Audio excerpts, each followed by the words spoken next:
What would happen if you were to run a Minecraft world from the future in the present? This is something that you never actually ask yourself because time is designed to move forwards, and so are games. Developers don't program games to work backwards in versions. They design it to improve and change as time moves forwards. Well, another question to ask yourself is, how do we experiment on something from both the current and the future? And the fact that you're watching this right now means that there's probably a simple answer. And there are two ways we can go about by doing this. But for this video, I'll be simulating virtual time travel. But before we do that, I'd like to talk about the Firelands and the infinite world of Minecraft.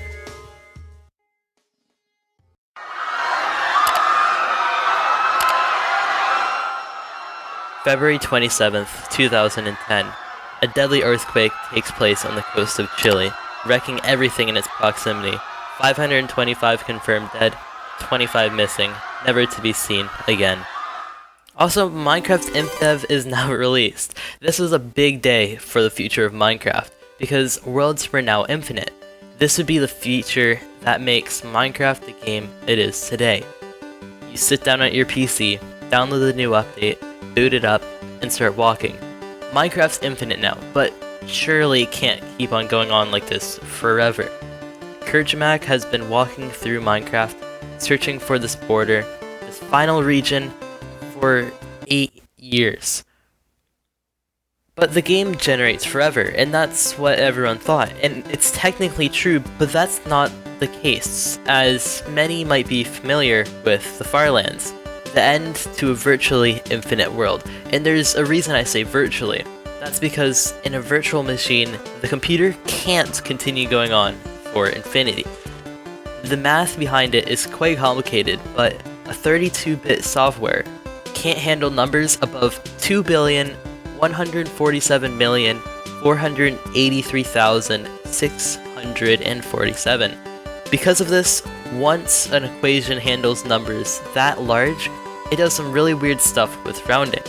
But the game doesn't know that it's broken. It just keeps on chugging on. And this is why the Firelands start to generate. Key phrase there. It keeps chugging on. And that's what I'd like to touch on with Minecraft Worlds. But I went ahead and wanted to see with my very own eyes if I was to load into a Minecraft world from 7 years into the future with features we don't even have yet, what would happen? And you might be sitting in your chair thinking, wow, this guy is crazy. But do you know what isn't crazy? Taking 2 seconds to subscribe, because if you really think about it, it doesn't hurt anyone and doesn't cost anything either. So why not? So I loaded Minecraft, but not the one that you currently know and love.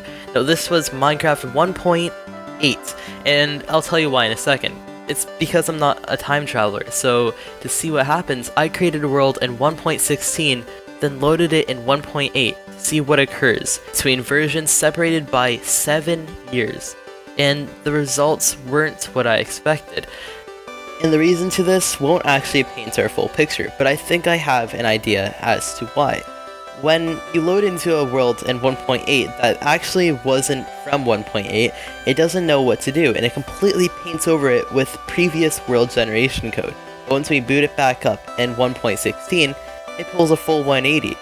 How Minecraft is coded, it creates chunks, 16 by 16 pieces of the world, as it needs, and once it needs new chunks, it generates more, but with newer code, which is completely different to previous versions. If you don't believe me, like the video to save it for later, go to Minecraft, generate a world with the same seed as another world, and if it's in 2 different versions, they'll turn up 2 completely different worlds.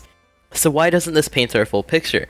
Well, this is because the test doesn't actually hold up when you go even further into the list of archived versions that the Minecraft launcher provides. The Minecraft world system has changed drastically over the years.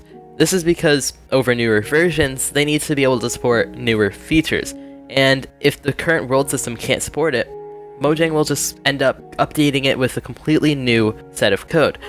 I encountered this already while filming the video, and as I generated a world from the Firelands in old beta 1.7, modern versions of Minecraft alerted me that I needed to convert the world to support the newer versions of Minecraft to allow it to handle it. Mojang could be updating so much in 1.17 so that in future versions, the foundations have already been set, and all that would have to take place would just be a piece of pie for the Mojang developers. So in conclusion, when Minecraft loads a world from the future, it pathetically loads the world incorrectly. But you know what you don't have to do pathetically? Liking the video so a small creator like me can beat the algorithm.